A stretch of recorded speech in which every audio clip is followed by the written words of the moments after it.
This is the next in the Patriot Minute series. I'm Grandpa Rick. Pauline Cushman, Union Spy. Pauline Cushman was born June 10th, 1833 in the bustling city of New Orleans. Her extraordinary, untold story would take her from the New York stage to the often fatal world of Civil War espionage. Blessed with a natural flair for the dramatic, her talent shone through from an early age. Then, her family moved north to Grand Rapids, Michigan, to establish a trading post with the Ottawa Indians. This was an entirely different life for her. With her 7 brothers, she learned to ride, shoot, canoe, and fish on local lakes and rivers with Indian kids as her companions.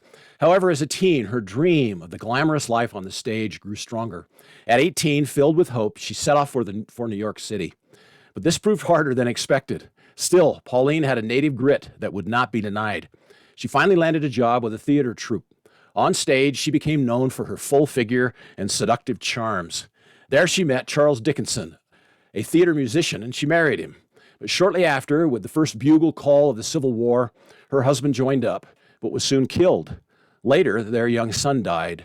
Slammed with tragedy after tragedy, Pauline found herself on her own. Soon, however, she was back on the stage. Her husband had been a Union patriot, and like him, she nurtured a secret love for the United States, even though she was from the South originally.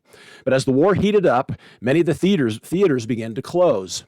The nation was so deeply divided that political comments could quickly destroy a career, especially on the stage. That sounds familiar today. Then, in early 1863, while performing in Louisville, Kentucky, which was a border state, you recall, Pauline caught the eye of a special Union Army officer. He was U.S. Provost Marshal Colonel Orlando Hurley Moore. The Provost Marshals were the intelligence wing of the Union Army. Moore knew of Pauline's Southern roots, but he also knew of her secret loyalty to the Union. At that time, Pauline was performing in the play The Seven Sisters. 2 wealthy, handsome Confederate sympathizers approached her there, pressuring her to make a toast from the stage in support of the Confederacy. They offered her, in fact, $300 in gold, about $4,000 today, if she'd make the toast with enthusiasm and bravado. Pauline, however, unsure what to do, but badly needing the money, told the Southerners that she'd have to think about it. Secretly, that she then went to Provost Marshal Moore to ask his advice. She'd gotten to know him through a mutual acquaintance. Moore advised her to accept their proposition and go ahead and offer the toast from stage and then report back to his office. This was part of a larger plan that Colonel Moore had for Pauline. While still concerned over possible blowback, at the next performance, she offered the toast, shouting, quote, "Here's to Jefferson Davis and the Southern Confederacy. May the South always maintain her honor and her rights," unquote. The auditorium broke out in pandemonium, nearly causing a riot, in fact. Several men began fighting and people were injured. The theater owner rushed onto the stage. He was infuriated and he fired Pauline on the spot. Local police arrested her. Newspapers reported the incident, which was spread throughout the South in the press. Southerners were elated over the actress Pauline Cushman for her Southern loyalties, unquote. At the police station where she was dragged after the incident, she found U.S. Marshal Moore waiting patiently. He took her aside and quietly nodded his approval, secretly getting her released at that point. As planned, Pauline now had publicly proven her Southern sympathies at great cost to her career, in fact. The stage was now set, so to speak. This provided her with a believable operational cover.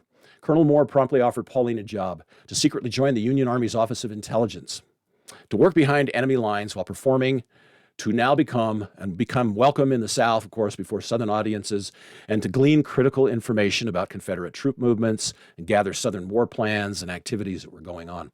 It would be the greatest, most challenging role of her career. And the stakes? Yeah, her life. Following a short training course, the quick-witted Pauline slipped into her cover role with native skill. She was smuggled into the Deep South by Southern sympathizers. She began performing everywhere, lauding the courage and honor of the Confederacy and its heroic men in uniform. She was an immediate sensation, a hit, a Southern belle, wooed by politicians and military leaders alike in the South. She infiltrated elite social circles. She mingled with senior military officers and politicians, brilliantly gaining access to vital intelligence. Pauline's most famous contribution came when she uncovered a plot to assassinate Union General William Rosecrans, who was operating near the lines, the enemy lines. Knowing the information was timely, she risked her life delivering that information to her Union handlers and thwarting that assassination, saving the general's life. Her bravery and skilled use of tradecraft earned her the admiration of key military leaders, including President Lincoln. Staying in a boarding house in Kentucky, again on the border between the North and the South, she stopped the poisoning of Union soldiers by the boarding house's mistress, an undercover Confederate operative.